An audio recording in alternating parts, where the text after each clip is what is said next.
It's my time and I'm the one. I'm breaking through.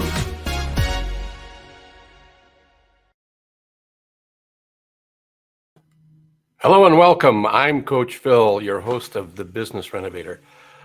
So what? So what is the strangest secret? That's a great question.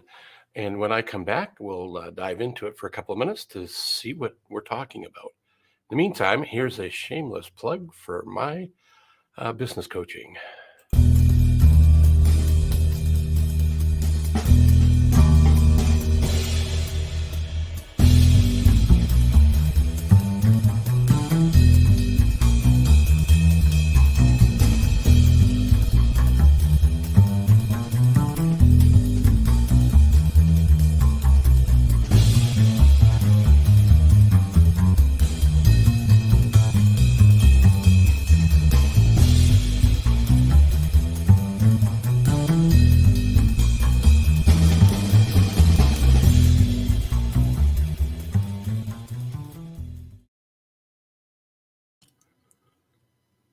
So business coaching and focal point. Focal point foundation and content, the majority of it came from Brian Tracy.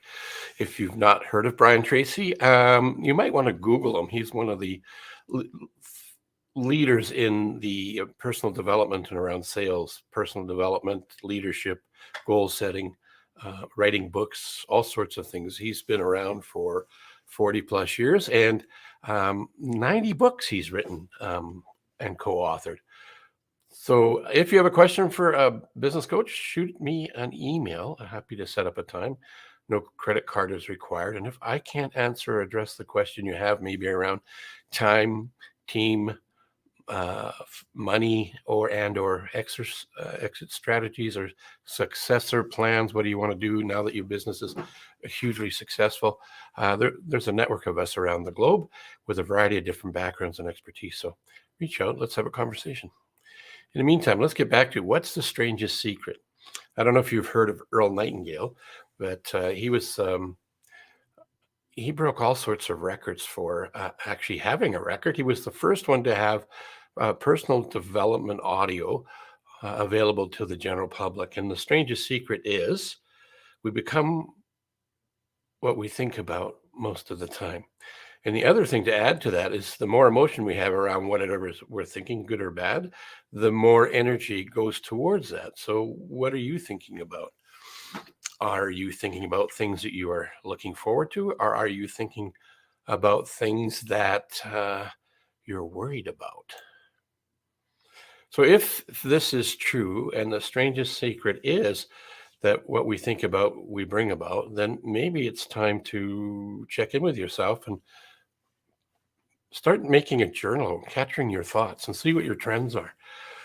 It's an interesting way to capture and identify where most of your energy is going. If you did a reflective thinking journal, what you end up doing is listing all your thoughts, the good, the bad, and the ugly, your aspirations, your dreams, your wishes, put them in there.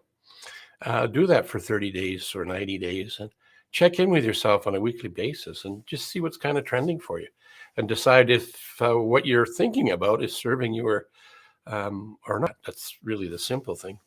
So it says that everything we put into our mind becomes our reality. I don't know if everything we put into our mind becomes our reality, but it certainly does contribute to it.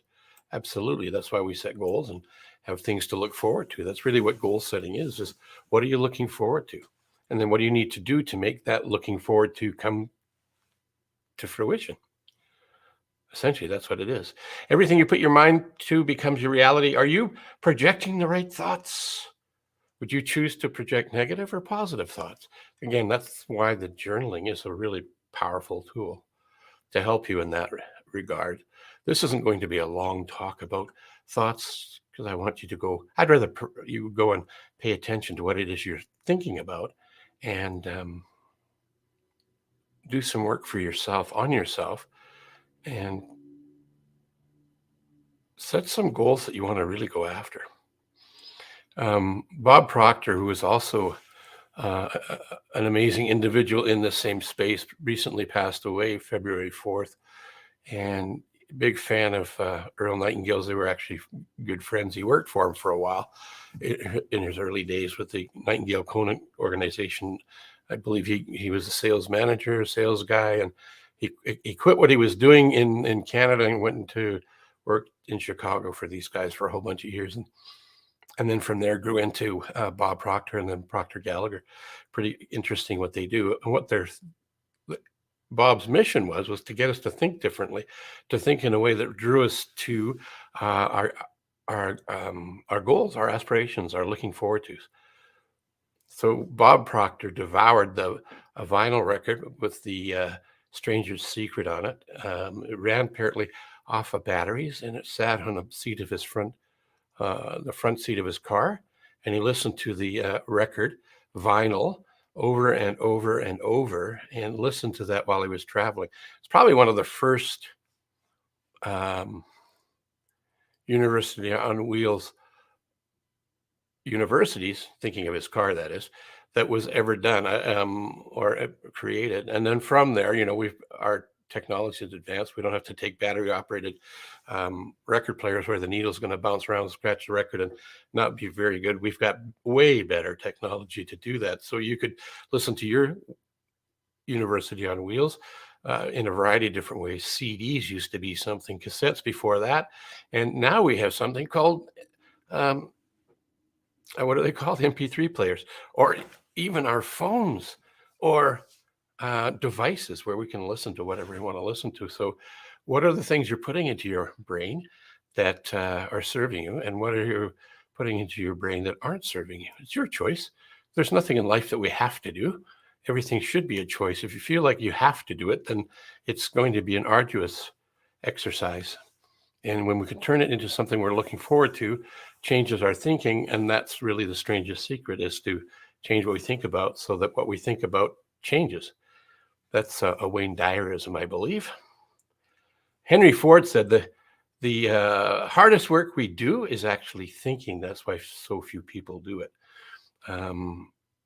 When we find ways to link thinking with recreation and play, our lives get richer and we become players and not just spectators in the game of our life. So that's really all I wanted to talk about today, was what's the strangest secret? What are you thinking about? And Wes Wyatt, good morning, sir. How are you?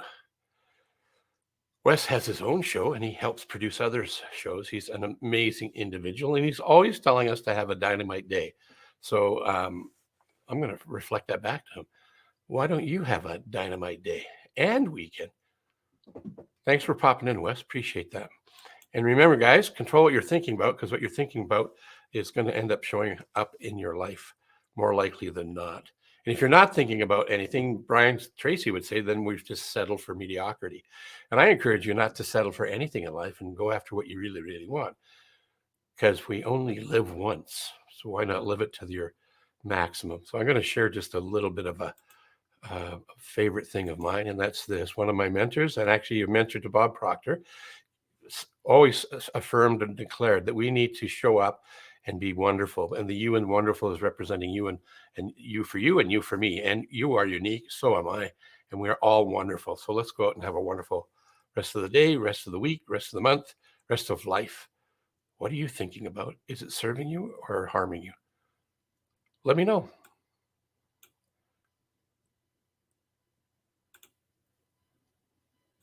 I get shit done, I have fun. It's my time and I'm the one. I'm breaking through.